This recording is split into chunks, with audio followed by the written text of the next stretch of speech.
Happy Tuesday, my fabulous first graders. Thank you for tuning in. Today we are reading chapters 23 and 24 of Charlie and the Chocolate Factory. Chapter 23, Square Candies That Look Round. Everybody stopped and crowded to the door. The top half of the door was made of glass. Grandpa Joe lifted Charlie up so that he could get a better view. And looking in, Charlie saw a long table, and on the table there were rows and rows of small, white, square-shaped candies. The candies looked very much like square sugar lumps, except that each of them had a funny little pink face painted on one side. At the end of the table, a number of Oompa Loompas were busily painting more faces on more candies. "There you are," cried Mr. Wonka, "square candies that look round." "They don't look round to me," said Mike TV. "They look square," said Veruca Salt. "They look completely square." "But they are square," said Mr. Wonka. "I never said they weren't."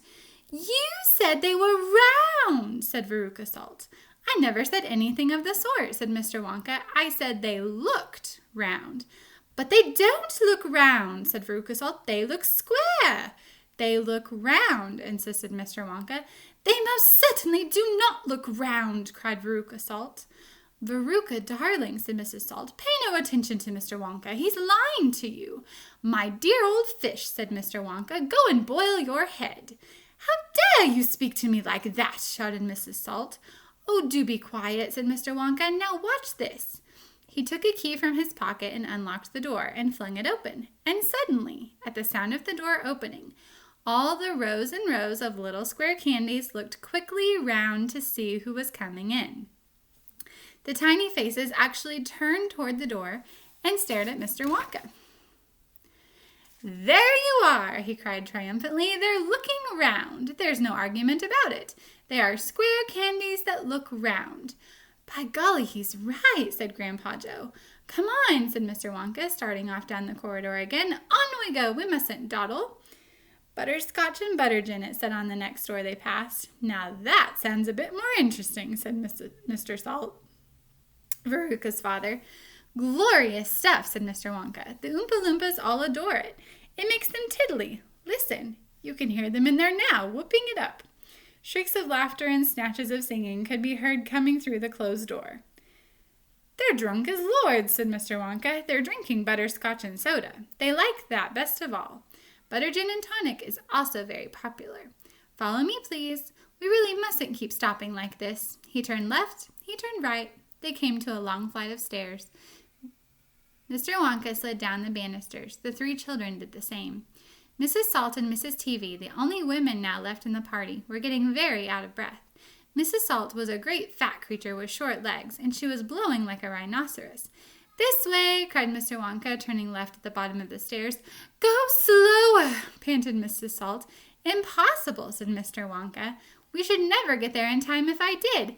"Get where?" asked Veruca Salt. "Never you mind," said Mr. Wonka. "You just wait and see." Chapter 24, Veruca in the Nut Room. Mr. Wonka rushed on down the corridor. "The nut room," it said on the next door they came to. "All right," said Mr. Wonka. "Stop here for a moment and catch your breath and take a peek through the glass panel of this door. But don't go in. Whatever you do, don't go into the nut room. If you go in, you'll disturb the squirrels." Everyone crowded around the door. "Oh, look, Grandpa, look!" cried Charlie. "Squirrels!" shouted Veruca Salt. "Jeepers!" said Mike TV. It was an amazing sight. 100 squirrels were seated upon high stools around a large table. On the table there were mounds and mounds of walnuts, and the squirrels were all working away like mad, shelling the walnuts at a tremendous speed. "These squirrels are specially trained for getting the nuts out of walnuts," Mr. Wonka explained. "Why use squirrels?" Mike TV asked. "Why not use Oompa Loompas?" "Because," said Mr. Wonka, "Oompa Loompas can't get walnuts out of walnut shells in one piece. They always break them in two. Nobody except squirrels can get walnuts whole out of walnut shells every time. It is extremely difficult. But in my factory, I insist upon using only whole walnuts. Therefore, I have to have squirrels do the job. Aren't they wonderful the way they get those nuts out? And see how they first tap each walnut with their knuckles to be sure it's not a bad one? If it's a bad, it makes a hollow sound, and they don't bother to open it. They just throw it down the garbage chute. There, look, watch that squirrel nearest to us. I think he's got a bad one now. They watched the little squirrel as he tapped the walnut shell with his knuckles. He cocked his head to one side, listening intently. Then suddenly he threw the nut over his shoulder into a large hole in the floor. Hey, Mummy, shouted Veruca Salt suddenly. I've decided I want a squirrel. Get me one of those squirrels. Don't be silly, sweetheart, said Mrs. Salt. These all belong to Mr. Wonka. I don't care about that, shouted Veruca. I want one. And I've got at home, all I've got at home is 2 dogs and 4 cats and 6 bunny rabbits and 2 parakeets and 3 canaries and a green parrot and a turtle and a bowl of goldfish and a cage of white mice and a silly old hamster. I want a squirrel. All right, my pet, Mrs. Salt said soothingly. Mummy'll get you a squirrel just as soon as she possibly can. But I don't want any old squirrel, Veruca shouted. I want a trained squirrel. At this point, Mr. Salt, Veruca's father, stepped forward. Very well, Wonka, he said importantly, taking out a wallet full of money. How much do you want for one of these crazy squirrels? Name your price. They're not for sale, Mr. Wonka answered. She can't have one. Who says I can't? Shouted Veruca. I'm going in to grab me a squirrel this very minute. Don't, said Mr. Wonka quickly, but he was too late. The girl had already thrown open the door and rushed in. The moment she entered the room, 100 squirrels stopped what they were doing and turned their heads and stared at her with small, black, beady eyes. Veruca Salt stopped also and stared back at them. Then her gaze fell upon a pretty little squirrel sitting nearest to her at the end of the table. The squirrel was holding a walnut in its paws. All right, Veruca said, I'll have you. She reached out her hands to grab the squirrel, but as she did so, in that first split second when her hand started to go forward, there was a sudden flash of movement in the room, like a flash of brown lightning, and every single squirrel around the table took a flying leap towards her and landed on her body. 25 of them caught hold of her right arm and pinned it down. 25 more caught hold of her left arm and pinned that down. 25 caught hold of her right leg and anchored it to the ground. 24 caught hold of her left leg. And the one remaining squirrel, obviously the leader of them all, climbed up onto her shoulder and started tap-tap-tapping the wretched girl's head with its knuckles. Save her, screamed Mrs. Salt. Veruca, come back. What are they doing to her?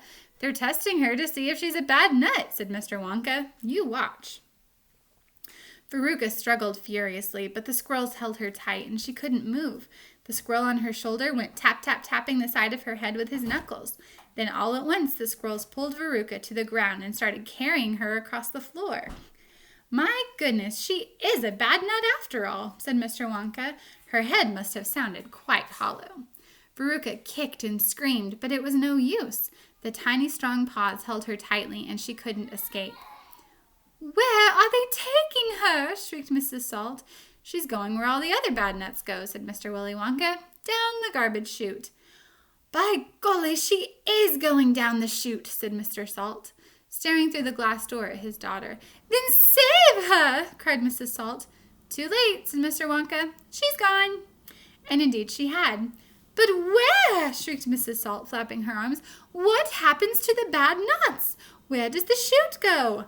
That particular chute, Mr. Wonka told her, runs directly into the great big main garbage pipe, which carries away all the rubbish from every part of the factory.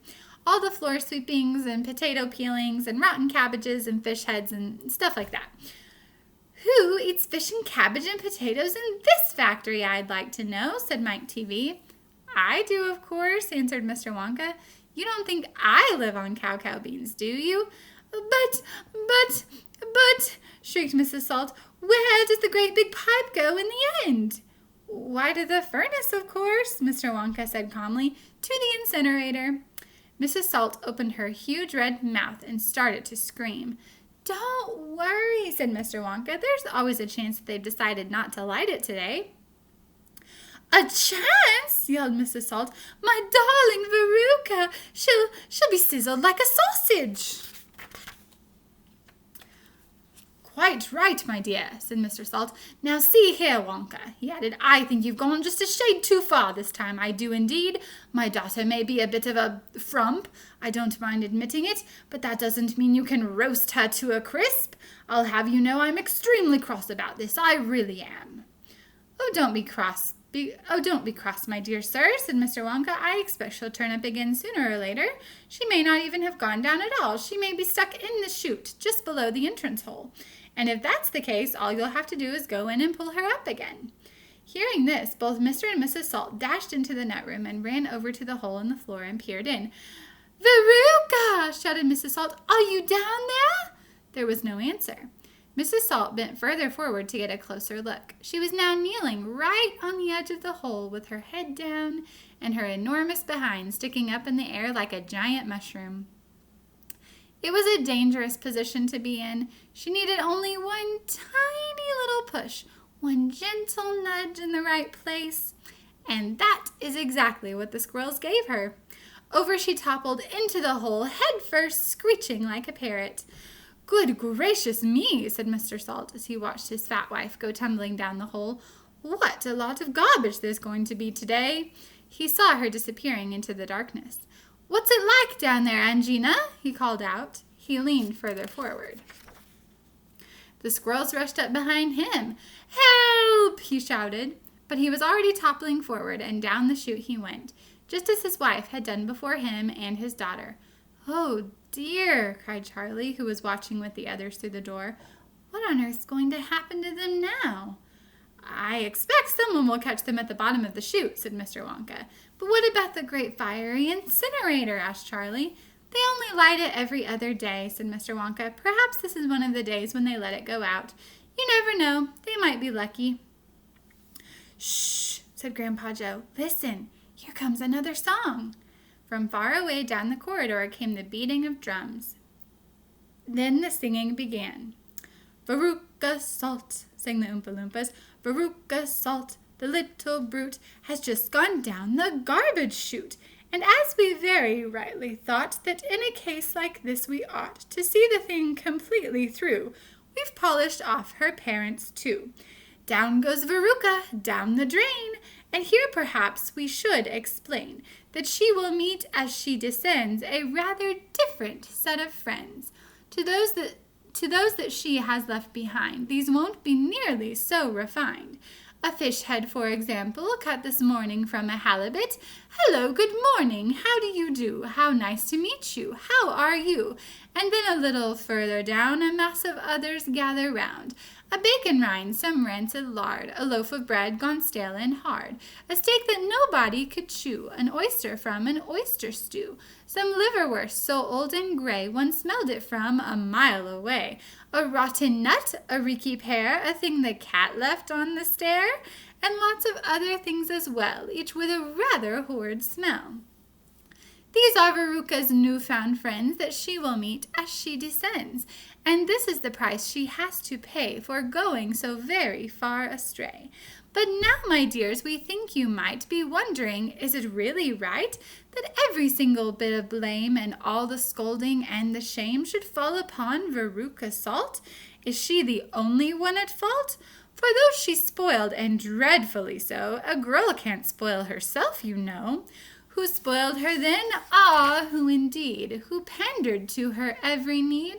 Who turned her into such a brat? Who are the culprits? Who did that?